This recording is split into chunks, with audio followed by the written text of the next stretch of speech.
Cool. I'm gonna try a couple of rhyming ones this evening, which I don't usually do. This next one is a tribute to bad science fiction. You know the kind of science fiction where they just give everything a stupid name that's really hard to pronounce and think that that's good science fiction. So this is kind of a tribute to that. Yeah, it's just called bad science fiction. A spaceship drifted deep in space towards the planet Zalistace, where Broge would meet his destiny in battle with the Obruched Sea. The Obruched Sea was slimed and slick. Its jaliprons and protes were thick. But with a cry of Tessajed, Broge shot that beast till it was dead. Broge never claimed to be a Darse, just a merchant of the Hinzus class, but on the 7th day of Greep, they crowned him Ak of Yanaleep. Thank you. All I'm going to do, I'll do another story one. This is a true story, as told to me by my little cousin Sammy when he was about 6 or 7. This is true, I promise, and it is the best story. It's so funny. But I can't conjure up what he said, but I'll try. This is called What Girls Are Like.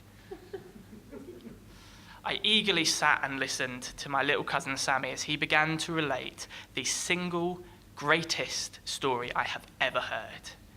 Every word was wonderful. Every praiseworthy phrase fell naturally from his mouth like ripened fruit plucked in its prime. And I can't tell it like he told it, but I'm going to try to unfold what went down. You see, Sammy wandered away from his mum, exploring the park, seeking out secret hideaways, riding slides and roundabouts, over and under, went running around, until he found a girl. "Hello," she said. "Hello. Would you like to play with me?" Sammy, ever the gentleman, said, "Yeah, okay, I suppose. I don't really mind, but yeah, okay, sure." "Okay," she replied, and then her eyes narrowed. "Come with me behind this tree." With a shrug, Sammy followed to the hollow in the trees behind the park. It's dark there. It's shaded, and she turned to face him and uttered just the most unexpected sentence. "Do a wee on the floor."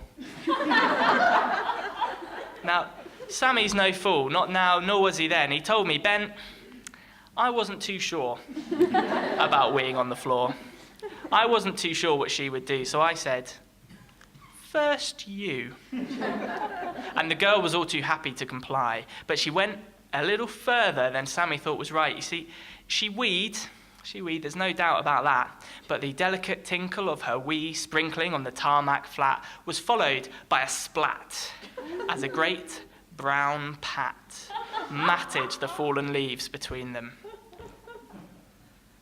Please forgive the details of this filth, this smut, but the splodge that came spiraling wildly out of her butt like a chocolate Mr. Whippy dispensed by her gut looked just like Jabba the Hutt.